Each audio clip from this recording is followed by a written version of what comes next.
Hi guys, Greg at Best Choice Trailers. Today we're going to take a walk around a Big Tex 20GX Gooseneck dump trailer. This unit's got 10K super single Dexter torsion axles. It's rated at 22,000 pounds, has a net payload of 15,800 pounds, and you're also going to pick up a little bit of tongue weight on top of that number. Shown here is relatively standard equipment. Comes with the 3-foot high sidewalls. And then it's actually has a spare tire, but I just pulled this from our shop guys before they got the spare in. We'll show you the mount, but it does also have the spare tire. Let's take a walk around this unit and show you all the standard features. Again, as mentioned, this comes in weighing about 6,200 pounds. It has the 25K gooseneck coupler up front. You've got your set bolts, your pin for setting. Now, I didn't show you before I flip that down. If you're not familiar with the gooseneck, it will pop open. It's spring loaded and then get down in your hole. You've got 4 different pin settings here. Generally, we start all the way collapsed. That works for the majority of trucks, but it will come down 4 holes, roughly 4" on center per hole. It does have a cold weather wiring harness. This stays flexible down to about -65 degrees. Standard 7RV blade style plug. This is kind of a neat setup you don't see on most trailers. This has a zip breakaway. So instead of your standard safety cable, this already pulls out that extra tension in the line. If you're not familiar with the breakaway setup, that would come disconnected should the trailer be a runaway trailer. Basically, it'll pull your pin, use the onboard deep cycle group 24 battery, and lock your brakes up. We'll tell you, not a good idea to pull this and use the brakes on a trailer as a parking brake. With a high group 24 or better battery, it will burn your brake lines up over time. So again, zip system's cool. Don't use that as a parking brake. It does have an I-beam frame, I-beam neck, etc. The main beam, for those wondering on this, is a 10-inch, 19 foot-pound. In the industry, we see a lot of 8-inch, 10-pound, or maybe an 8-inch, 13. This is a 10-inch, 19 foot-pound main beam. It does have your neck gusset, or some will call it a doubler, going from the vertical to the horizontal, and then also from the vertical to the main frame. Has dual 12,000-pound jacks, front toolbox. Very simple setup, auto latches as you bring it up. On the jacks, they are removable, replaceable. Has a 110-volt charger. Generally, we see a 2 or a 5 amp hour. This is a 5. That means if this is, say, a 140 amp hour battery, like a 5 amp hour charger, you'd have to charge this roughly a full day for a discharged battery to top it off. This uses house current. Take an extension cord, plug it in. You can keep your battery maintained. Now, you will also, some folks will ask about, will it charge off the truck? And I was looking to see if I could find your harness. But it will get about a 3.7 amp hour charge off the truck via the accessory line. So this is a KTI pump. It says USA made in a sticker down there. So this is power both directions. I'll show you the underside of the trailer here in a second, but while I got this up a little bit, I'll show you one detail, kind of unique. So this is something newer to our industry in the last couple of years. So these trailers are power up, power down, but this is a manual relief valve. If you had a dump trailer, you probably know what I'm referring to. So if you're power up, power down, and you run out of battery, some folks say, how am I gonna get it down? Fairly simple. Historically before, you would put your finger in the down button and it would just blow out a little bit of fluid over the relief reservoir cap. This will lift up, but now we got a better way. Basically, this is a gravity down. You twist it, and then we'll watch the bed lower. If I can get my fingers on it. Might have to take my word for it here. I can't get my fingers quite on it. But that will, if you twist it on a dry day, lower your bed down in a gravity setup. Moving around to the sides, this has 3-foot sides. It does have a 2x3 tubular top rail on it. If you get a skid steer bucket or similar on there, a little bit heavier in the top rail than some that just do a top rolled edge. Of course, you've got your vertical reinforcements going down the side. This has a double broke tread plate fender.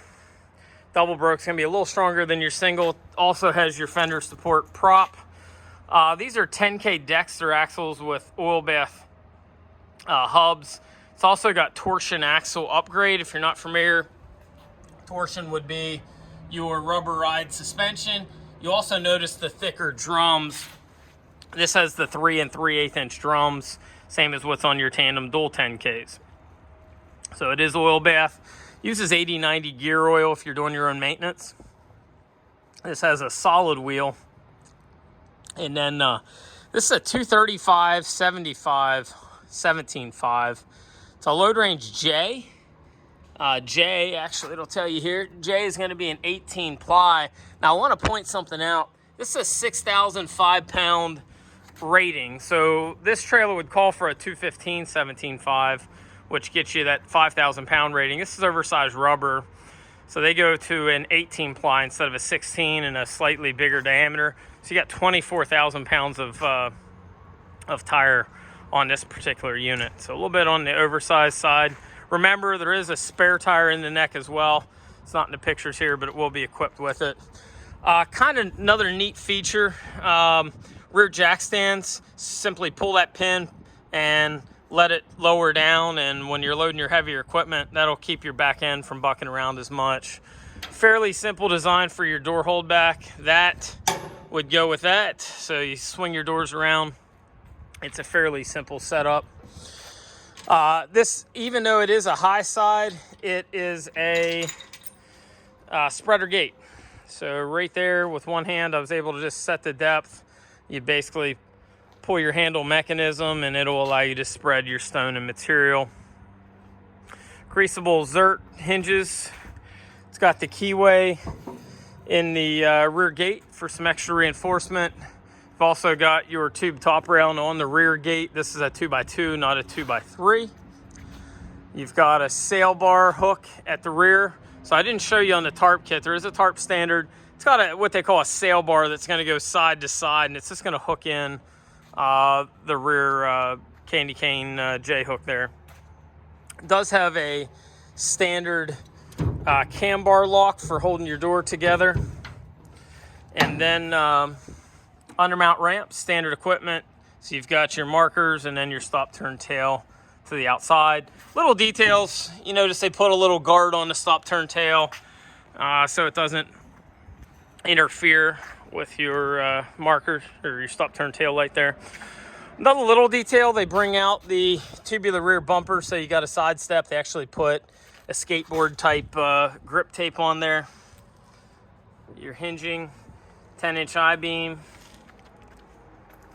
Trailer is powder coated. Has a spare tire mount for standard equipment. Notice your tube, but then also it's got your gusset that comes out, gives it some extra reinforcement. So here's your sail bar I was referring to earlier. So that would hook in your candy canes at the rear. You've got tarp kit with your greasable zerts on your bearing blocks. Safety chains with your safety chain hook. And standard equipment tarp handle. This is a spring-loaded handle. Okay, let's put the bed up. This is a 7-gauge floor.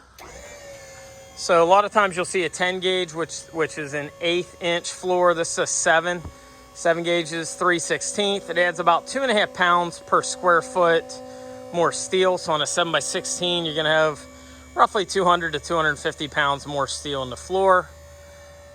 As the bed goes up, I'll show you the 6-inch channel bed frame. It's got a 621.5-inch scissor hoist. Notice it's plated out on the side of the scissor. It's also a tubular scissor. Sometimes we see angle iron or channel, but this is tube. It's got your undermount ramps. There's a better shot of your torsion suspension. And again, you notice how much bigger the drums are on this than your traditional 2 1/4 inch drums. These are 3 3/8. These are going to have about 3 to 4 times more thickness on your pad than would a traditional 7,000 pound axle. So a 621.5 scissors rated to about 11 tons. On this, we said payload's going to be about 15,800, so you should have more than enough scissor for any legal load on this trailer.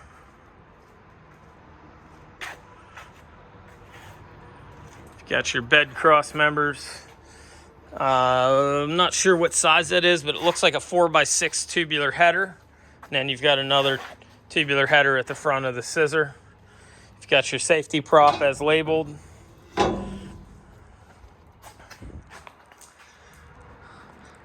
So this is the 16-footer. This is offered